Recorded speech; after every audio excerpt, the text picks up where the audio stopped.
Good morning 7th class बच्चों। यहाँ पर हमारा द्वारा आज हिस्ट्री का सेकेंड चैप्टर नए राजा और उनके राज्य स्टार्ट किया जा रहा है।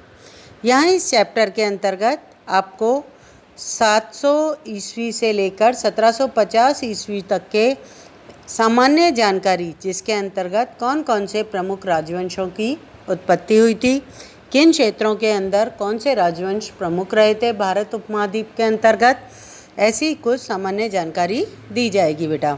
यहाँ पर आपके एक मैप दिया हुआ है स्टार्टिंग के अंदर, उसमें उस समय विशेष के प्रमुख राजवंशों के बारे में नाम दिए हुए हैं। वर्तमान के अंदर यहाँ पर कौन कौन से राज्य स्थित हैं, ये आपको स्वयं ज्ञात करना है भारत का राजनीतिक मैप लेकर, जो वर्तमान का आपका राजनीतिक मैप है, जिसमें उत्तर प्रदेश, पंजाब, राजस्थान, गुजरात, दक्षिण भारत के प्रमुख राज्य तमिलनाडु, कर्नाटक, केरला, ये सारे दिए हुए हैं। उनके आधार पे आप ये ज्ञात कर सकते हैं कि उस समय विशेष में ये राजवंश वर्तमान के किन राज्यों में स्थित थे। हम अपने इस चैप्टर को स्टार्ट करते हैं बेटा। फर्स्ट पेज पर नए राजा और उनके राज्य के अंतर्गत 7वीं शताब्दी के बाद कई राजवंशों का उदय हुआ था। मानचित्र एक उपमहाद्वीप के विभिन्न हिस्सों में 7वीं से 12वीं शताब्दी के बीच में शासन करने वाले प्रमुख राजवंशों को दिखलाया गया है। यहाँ बच्चों आपके एक मैप दिया हुआ है। इस मैप को यदि आप ध्यान से देखेंगे, आप लोगों के ये बुक में पेज नंबर 16 से स्टार्ट है चैप्टर। यहाँ पर आप ध्यान से देखेंगे बच्चों, तो ये भारत का मैप आपको वर्तमान में जो भारत की सीमाएं आपको राजनीतिक और भौगोलिक दिखाई देती हैं, उनसे बहुत अलग दिखाई देगा, क्योंकि ये उस समय विशेष का मैप है जब भारत से पाकिस्तान, अफ़गानिस्तान, नेपाल भूटान तो नहीं हम कह सकते हैं, लेकिन हाँ, ये जो एरिया था काफ़ी बड़ा एरिया भारतीय उपमहाद्वीप में सम्मिलित किया जाता था। उसके अंतर्गत देखो, उत्तर भारत के अंदर, दक्षिण भारत के अंदर, पश्चिम भारत के अंदर और पूर्वी भारत के अंदर उपमहाद्वीप में कौन कौन से प्रमुख राजवंशों का उद्भव हुआ था। आप यदि हमारे उत्तर भारत की तरफ ध्यान देंगे तो वहाँ पर आपको कश्मीर दिखाई देगा, जहाँ पर आपके मुल्तान के अरब, इंद्रप्रस्थ, चहमान, कन्नौज, इस तरह से धीरे धीरे आगे बढ़ते जाएंगे आप और अलग अलग राजवंश दिखाई देने लगेंगे। कन्नौज के बाद इस साइड में आने पर आपको पाल, पश्चिम बंगाल की साइड में आप आओगे तो पाल राजवंश का उद्भव हुआ था। यहाँ पर मध्य भारत के अंदर गुर्जर, प्रतिहार, परमार, यहाँ महाराष्ट्र और इस साइड में आप जाओगे तो राष्ट्रकूट, मालदीव, फिर इसके अलावा कलिंग का नाम आपका सुना हुआ भी होगा कहीं ना कहीं। सम्राट अशोक की कहानियों के माध्यम से आपने कलिंग शब्द का नाम सुना हुआ होगा। लास्ट दक्षिण के अंदर आप देखोगे तो चोल वंश, पांड्यन वंश, चेर वंश, ये प्रमुख राजवंश हमारे यहाँ पर उद्भव हुए थे और विस्तार इन्होंने अपनी अपनी सीमाओं का किया था। नेक्स्ट पेज पर हम चलते हैं बच्चों। यहाँ पर हमारे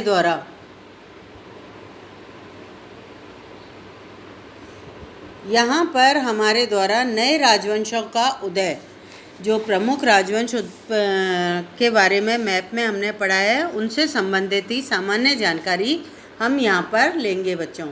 यहाँ पर नए राजवंशों का उदय जो दे रखा है, 7वीं सदी तक आते आते उपमहाद्वीप कौन सा? भारतीय उपमहाद्वीप के विभिन्न भागों में बड़े भूस्वामी और योद्धा सरदार अस्तित्व में आ चुके थे।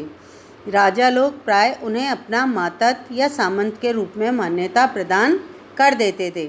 उनसे भी ये उम्मीद की जाती थी कि वे राजा या स्वामी के लिए उपहार लेकर आएंगे, उनके दरबार में हाजिरी लगाएंगे और उन्हें सैन्य सहायता भी प्रदान करेंगे। मतलब ये जो नए राजवंशों का उदय हुआ था, इसमें जो राजा लोग होते थे, उनके द्वारा बड़े बड़े भूस्वामियों और योद्धा जो होते थे, उन्हें सामंत के रूप में मान्यता प्रदान की जाती थी और उनसे उम्मीद की जाती थी कि वे राजा या अपने स्वामी को बड़े बड़े उपहार प्रदान करेंगे, दरबार में हाजिरी लगाएंगे और उन्हें समय पड़ने पर सैन्य सहायता भी प्रदान करेंगे। अधिक सत्ता और संपदा हासिल करने पर सामंत लोग अपने आप को महासामंत, महामंडलेश्वर, पूरे मंडल का महान स्वामी जिसे हम कह सकते हैं, इत्यादि घोषित कर देते थे।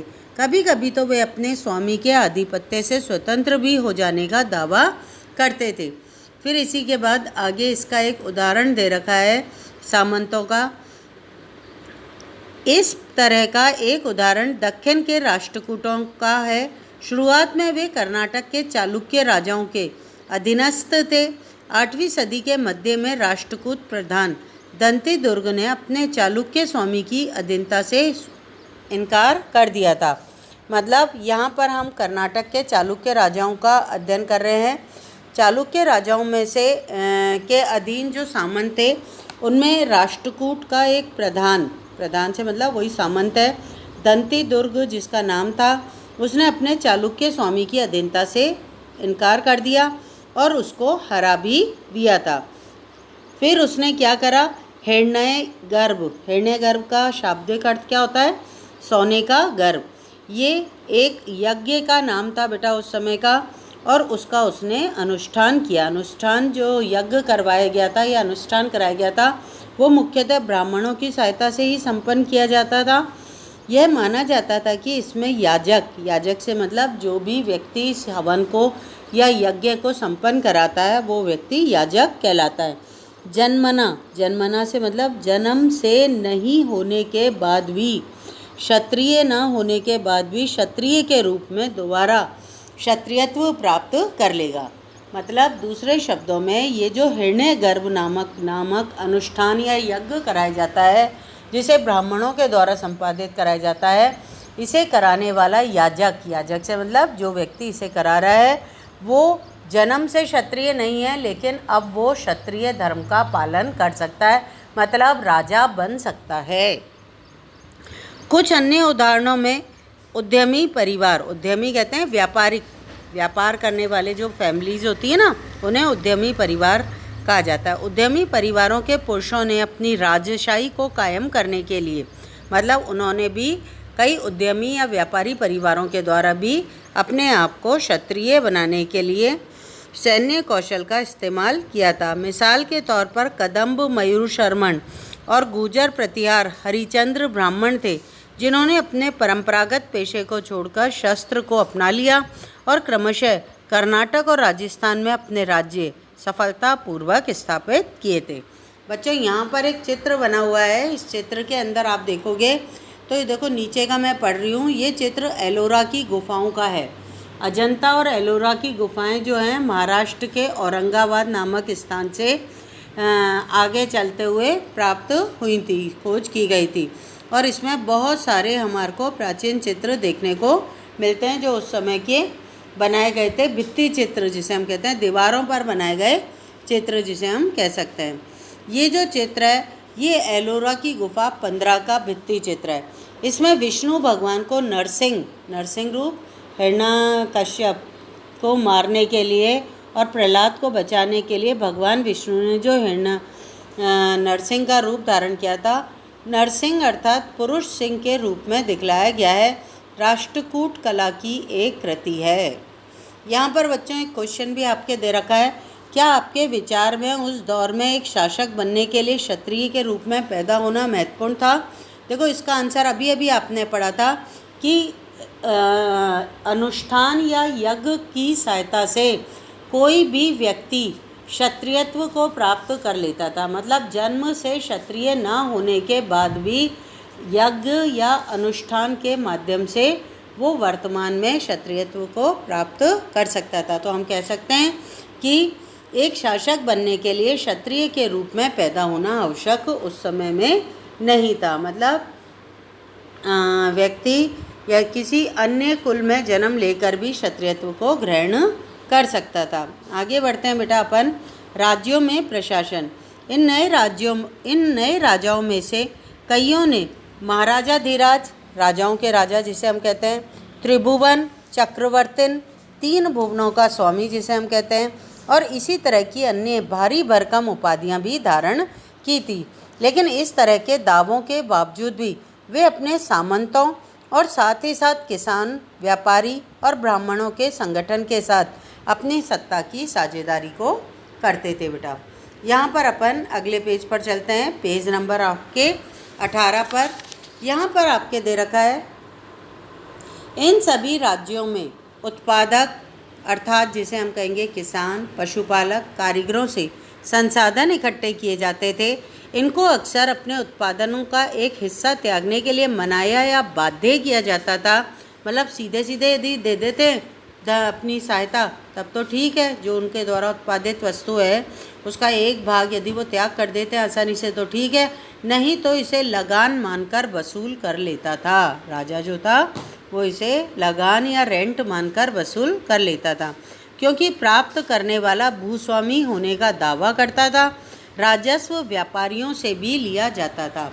यहाँ एक बॉक्स बना हुआ है बच्चों आपके, इस बॉक्स में 400 कर के हेडिंग डली हुई है। अपन इसी का अध्ययन कर रहे हैं बेटा। तमिलनाडु में शासन करने वाले चोल वंश के अभिलेखों में विभिन्न किस्म के करों के लिए 400 से ज़्यादा सूचक शब्द मिलते हैं। सबसे अधिक उल्लिखित कर है, ये क्या लिखा हुआ है बच्चों आपके, जो नकद के बजाय जबरन श्रम के रूप में किया जाता है। यानी जबरन श्रम और कदमाई यानी कि भू राजस्व थे। मकान का छाजन डालने पर लगने वाला कर, खजूर या ताड़ के पेड़ पर चढ़ने के लिए सिड्डी के इस्तेमाल पर लगने वाला कर, पारिवारिक संपत्ति का उत्तराधिकार हासिल करने के लिए लगने वाला कर इत्यादि का उल्लेख भी मिलता है। क्या आज इनमें से कोई कर वसूले जाते हैं बच्चों? आज भी संपत्ति जब ट्रांसफ़र होती है तो उस पर टैक्स लगता है। ऐसे बहुत सारे कर हैं जो उस समय भी लिए जाते थे और वर्तमान में भी लिए जाते हैं। आगे बढ़ते हैं बेटा। इसी में वे संसाधन राजा की व्यवस्था का वित्तीय आधार बनते थे। ये जो धन वसूला जाता था इस उत्पादकों से या व्यापारी वर्ग से, वो किस काम में लिया जाता था? राजा की जो व्यवस्था होती थी पूरे राज्य में उसमें प्रयोग किया जाता था। साथ ही मंदिरों और दुर्गों के निर्माण में भी इस्तेमाल किया जाता था। संसाधन उन युद्धों को लड़ने में भी इस्तेमाल होते थे जिनसे लूट की शक्ल में धन मिलने की तथा जमीन और व्यापारी वर्गों के व्यापारिक मार्गों के प्रयोग की संभावनाएं बनती थी।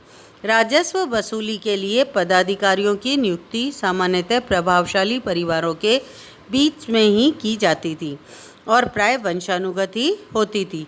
सेना में भी ऐसा ही होता था। कई बार राजा के निकट संबंधी ही इन ओहदों पर बैठे होते थे या इन ओहदों पर होते थे। बच्चों आज के लिए हम इतना ही पढ़ेंगे। नेक्स्ट टॉपिक हमारा प्रशस्तियाँ और भूमि अनुदान से रिलेटिव रहेगा। ये हमारे द्वारा कल अध्ययन या नेक्स्ट लेक्चर में अध्ययन किया जाएगा। अच्छा, एक चीज़ यहाँ हमने जो पढ़ा है, एक तो मैप की सहायता से स्टार्ट हुआ था, तो आप अपनी बुक में अच्छे से मैप का अध्ययन करना।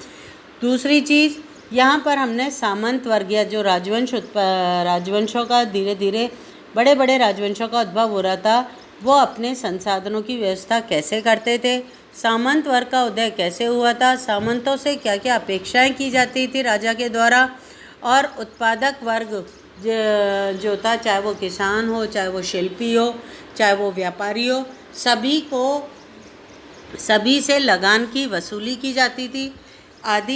ये जो संसाधन जुटते थे, इन संसाधनों की सहायता से राजा जो था राज्य की व्यवस्थाएं करता था, मंदिरों और किलों का निर्माण करता था, नए नए युद्धों के लिए इन संसाधनों का प्रयोग करता था। ऐसी बहुत सारी जानकारी आपके द्वारा पढ़ी गई है आज। थैंक यू बेटा आज के लिए।